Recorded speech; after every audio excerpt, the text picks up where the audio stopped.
ಬಂಧುಗಳೇ, ಗೌರವಾನ್ವಿತ ಮುಖ್ಯಮಂತ್ರಿಗಳೇ, ನಮ್ಮ ಮಾಜಿ ಮುಖ್ಯಮಂತ್ರಿಗಳಂತ ಸಿದ್ದರಾಮಯ್ಯನವರು, ಕುಮಾರಸ್ವಾಮಿ ಸಾಹೇಬರು, ಪರಮೇಶ್ವರ್ ಅವರು, ದಿನೇಶ್ ಅವರು ಮತ್ತೆಲ್ಲ ನನ್ನ ಮಂತ್ರಿಮಂಡಲದ ಎಲ್ಲ ನನ್ನ ಸಹೋದ್ಯೋಗಿಗಳು, ಶಾಸಕ ಮಿತ್ರರು, ಕಾರ್ಯಕರ್ತರೆಲ್ಲ ಸೇರಿದ್ದಾರೆ. ನಾನು ಅನೇಕ ವಿಚಾರಗಳನ್ನ ರಾಜ್ಯದ ಜನತೆ, ರಾಷ್ಟ್ರದ ಜನತೆಗೆ I want to share a lot of issues before the state and the central media also. But since I've been fighting the issue in the court, I don't want to hamper the investigations which are going on. But one thing I would like to communicate to my official friends, the media friends and the political friends.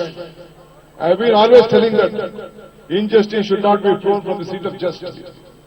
Today I am going to tell that at any point of time there is a law in this country, but this constitutional institution should not be misused by the political machinery. I am sure, I am confident to tell that the political machinery, the BJP is uses constitutional officers and request the officers who have been working under a lot of pressure, I know that, but this is not a permanent solution to it. We all have to join to say this institution. Today, people will come, leaders will come, political parties will come, but institution has to stay. But time is coming out. Since I have been facing this lot of humiliation problem from the August 2nd, this is the second time in the history of Indian politics, in the Indian history of this income tax. Twice this CRPF has come to Karnataka. Once who came to my house and all my friends and my relatives and my supporters, and this is the second time. It is a shame on Indian democracy what is happening. We all have to condemn this. We will fight out for this. I am sure that we will get justice in the justice of law. ನಾನು ಬಹಳ ವಿಚಾರಗಳನ್ನು ಹಂಚಿಕೊಳ್ಬೇಕು ಅಂತ ಇದ್ದೇನೆ.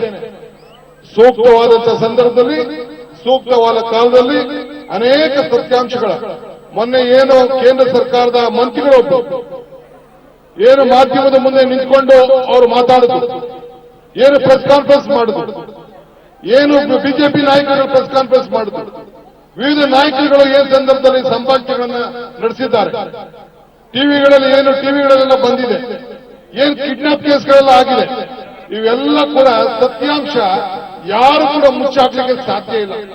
So ಸತ್ಯಾಂಶ ಯಾವ್ದಾದ್ರು ಒಂದು ಸಂದರ್ಭದಲ್ಲಿ ಬರ್ತದೆ.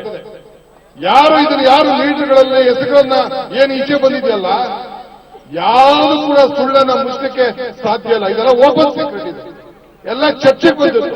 ಶಾಸಕರ ಖರೀದಿ ಇರ್ಬೋದು, ಆಪರೇಷನ್ ಲೋಟಸ್ ಇರ್ಬೋದು, ಎಲ್ಲ ವಿಚಾರಗಳು ಕೂಡ ಈ ರಾಜ್ಯದಲ್ಲಿ ನಡೆದಂತ ವಿಚಾರ. ಸೊ ಆದ್ರಿಂದ ಇದಕ್ಕೆ ಯಾವ್ದಾದ್ರು ಒಂದು ಸಂದರ್ಭದಲ್ಲಿ ಅನೇಕ ಹತ್ರ ಬರ್ತಾ ಇದೆ, ವಿಚಾರಗಳನ್ನ ಜನರ ಮುಂದೆ ಇಡುವಂತ ಸಂದರ್ಭ ಬರ್ತದೆ.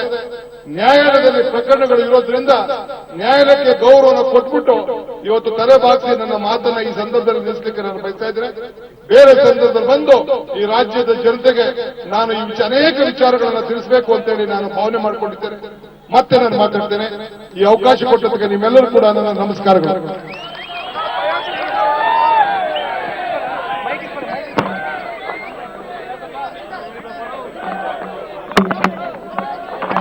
ಎಲ್ಲರೂ ಕೂಡ ಬಂದಂತ ಎಲ್ಲ ಕಾರ್ಯಕರ್ತರಿಗೆ, ಮುಖಂಡಗಳಿಗೆ, ಮಾಧ್ಯಮ ಸ್ನೇಹಿತರಿಗೆ ಎಲ್ಲರೂ ಕೂಡ ನೀವೆಲ್ಲರೂ ಕೂಡ ಎರಡು ಪಕ್ಷಗಳ ಪರವಾಗಿ, ಸರ್ಕಾರ ಪರವಾಗಿ ಅಭಿನಂದನೆ ಸಲ್ಲಿಸ್ತಾ ಇದ್ದೀವಿ.